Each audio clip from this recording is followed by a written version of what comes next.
Hello दो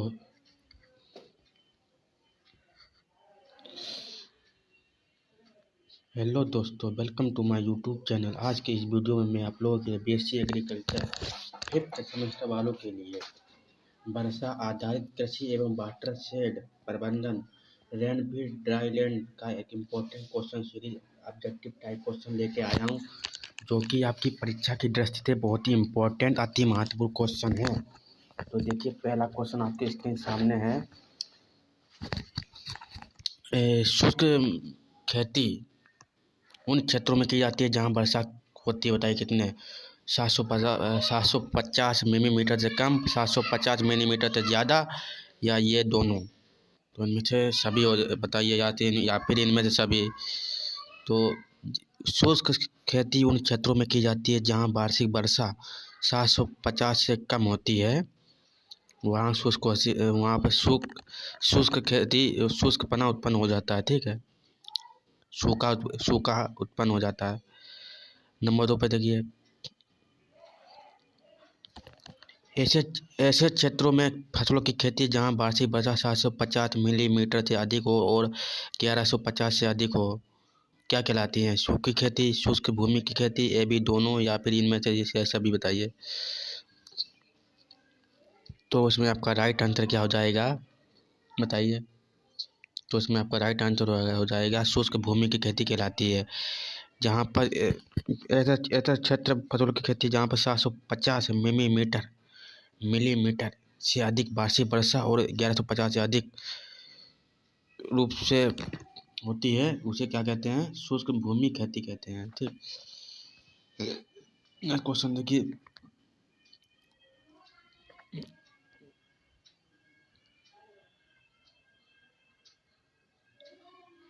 बरानी खेती की जाती है क्या ऐसे क्षेत्र जहाँ 1150 मिलीमीटर से अधिक वर्षा होती है? वह क्षेत्र क्या कहलाते हैं? तो आपका राइट आंसर क्या हो जाएगा? आर्द्र क्षेत्र कहलाते हैं। ठीक है, नंबर 4 पर देखिए, जल संकट किस क्षेत्र की प्रमुख समस्या है? तो जल संकट किस क्षेत्र की प्रमुख समस्या है? बताइए। क्षेत्र की, आर्द्र क्षेत्र की, या उपरोक्त सभी? बताइए। तो इसमें आपका राइट आंसर हो जाएगा जल संकट आर्द्र क्षेत्र की समस्या है। नंबर बी सही हो जाएगा। ठीक, अब बताइए नेक्स्ट क्वेश्चन। सूखे ऐसी स्थिति जहाँ वार्षिक वर्षा सामान्य 75% कम होती कहलाती है। बताइए क्या सूखा कहलाती है? किस प्रकार की खेती में फसल उगाने का मौसम 200 दिनों से कम होता है सूखी खेती में? ठीक है, बताइए। अंतर्राष्ट्रीय कृषि अनुसंधान शुष्क क्षेत्रों में 1977 स्थित, बताइए कहाँ स्थित है? अंतर्राष्ट्रीय कृषि अनुसंधान शुष्क क्षेत्र सीरिया देश में स्थित है। ठीक, एलोपो सीरिया देश में स्थित है। ठीक, इसकी स्थापना हुई थी 1977 में। नंबर 8 पर देखिए, अंतर्राष्ट्रीय फसल अनुसंधान संस्थान अर्ध शुष्क उष्ण कटिबंधीय हैदराबाद में स्थित है। इसकी स्थापना कब हुई थी? बताइए। इसकी स्थापना हुई थी 11 अक्टूबर 1972 में। ठीक, इम्पोर्टेंट क्वेश्चन है ये। जल संचयन शब्द किसके द्वारा दिया गया था? जल जल संचयन शब्द किसके द्वारा दिया गया था? बताइए। तो मायर्स के द्वारा दिया गया था। अंतर्राष्ट्रीय बंजर भूमि बोर्ड की स्थापना कब हुई थी? बताइए। अंतर्राष्ट्रीय बंजर भूमि की स्थापना कब हुई थी? 1985 में हुई थी। ठीक है, नंबर 11 देखिए। नंबर 11, भारत की कृषि योग्य भूमि कितनी है? बताइए। 142 मिलियन, 125 मिलियन, 500 मिलियन, 200 मिलियन? तो बताइए, इसमें आपका राइट आंसर क्या हो जाएगा? भारत का कृषि योग्य कुल कितनी भूमि है? बताइए। तो भारत की कृषि योग्य भूमि कुल 182 मिलियन है। ठीक, वह राज्य बताइए जहाँ 8 महीने तक आर्द्रता की कमी बनी रहती है। तो राजस्थान आपका राइट आंसर हो जाएगा। ठीक, जल के वैकल्पिक स्रोत है, बताइए। जल के वैकल्पिक स्रोत बताइए कौन कौन सा? कुआं है, या टांके हैं, या पूरा जल है? बताइए। जल का वैकल्पिक स्रोत देखिए ये सभी हैं, कुआं भी है, टांके भी है, पूरा जल भी है। ठीक है, इसमें आपका राइट आंसर हो जाएगा ऑप्शन डी, ये सभी। ठीक, नेक्स्ट क्वेश्चन देखिए। 14 नंबर, सूखे की स्थिति में पौधे की विषाक्तता बढ़ती है, बताइए। सूखे की स्थिति में पौधे कब विषैले बन जाते हैं, बताइए। किसकी कमी से विषैले बन जाते हैं, बताइए। नाइट्रोजन की कमी से, या माइकोटॉक्सिन से, या फिर ये दोनों, या फिर इनमें से कोई नहीं, बताइए। तो सूखे की स्थिति में पौधे की विषाक्तता बढ़ती है, ये दोनों से, नाइट्रोजन से भी और माइकोटॉक्सिन से भी। तो इसमें आपका राइट आंसर हो जाएगा ऑप्शन सी, ये दोनों। ठीक है, नेक्स्ट क्वेश्चन देखिए। निम्न में से प्राकृतिक बास करने वाला पौधा क्या कहलाते हैं, बताइए। निम्नलिखित में से प्राकृतिक बास करने वाले पौधा क्या कहलाते हैं? जीरोफाइटस कहलाते हैं। क्या कहलाते हैं? जीरोफाइटस। तो इसमें आपका राइट आंसर होगा जीरोफाइटस। कौन से पौधा उच्च लवणता में जीवित भी रह सकते हैं, बताइए। कौन से पौधा उच्च लवणता में जीवित रह सकते हैं?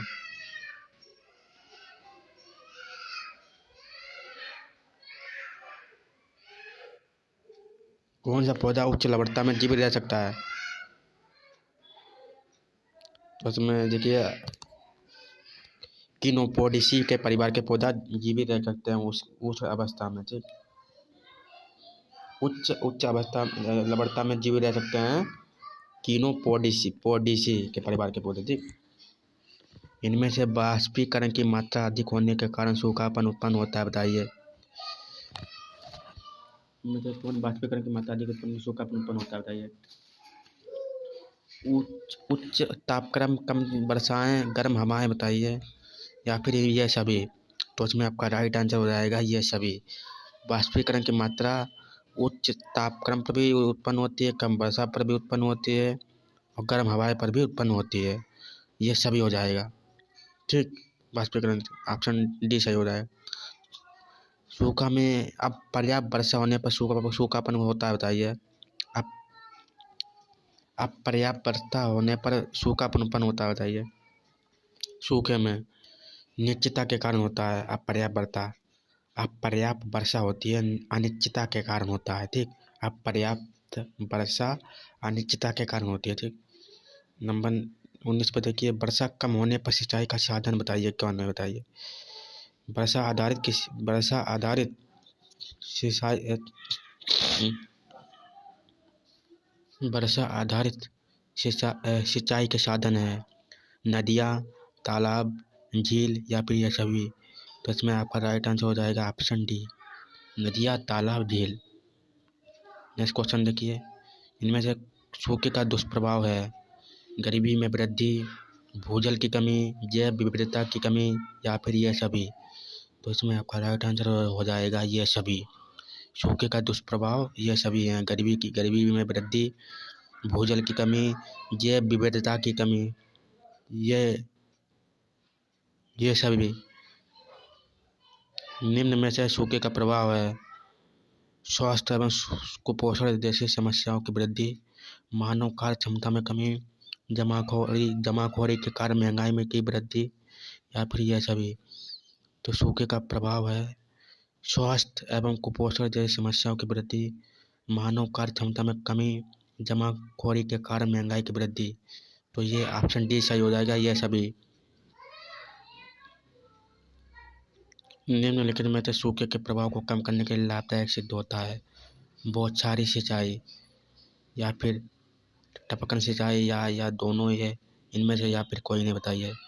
तो इस सूखे के प्रभाव को कम करने के लिए लाभदायक सिद्ध होती हैं बौछारी सिंचाई भी और टपकन सिंचाई भी, ये फिर ये दोनों होते हैं, अच्छे लाभदायक होते हैं। तो ऑप्शन सी हो जाएगा ये दोनों।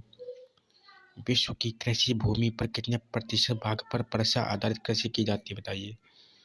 50% पर, 60% पर, 75% पर, या फिर 80% पर। तो विश्व की कृषि भूमि पर कितने प्रतिशत भाग पर वर्षा की जाती है? तो आपका राइट आंसर हो जाएगा ऑप्शन डी, 80% पर वर्षा कृषि पर भूमि की जाती है। निम्नलिखित में सूखा कार्यक्रम कब शुरू किया गया था? निम्नलिखित में से सूखा कार्यक्रम कब शुरू किया गया था? 1973 में, 1974 में, ये दोनों, या फिर 1972 में। तो सूखा कार्यक्रम 1973 से 1974 तक शुरू किया गया था। तो ये आपका ऑप्शन सी सही हो जाएगा, ये दोनों। भारत में कितने घन किलोमीटर पर भारी वर्षा होती है? तो भारत पर कितने घन किलोमीटर पर भारी वर्षा होती है? तो इसमें आपका राइट आंसर क्या हो जाएगा? 400 घन किलोमीटर पर भारी वर्षा होती है। ठीक है, तो आज की वीडियो में बस इतना ही। अगर वीडियो अच्छी लगी है तो अपने दोस्तों के साथ शेयर कीजिए और कमेंट करके बताइए वीडियो कैसी लगी है। जल्द नेक्स्ट वीडियो में मिलेंगे और मेरा चैनल सब्सक्राइब करना मत भूलिएगा। तब तक के लिए बाय।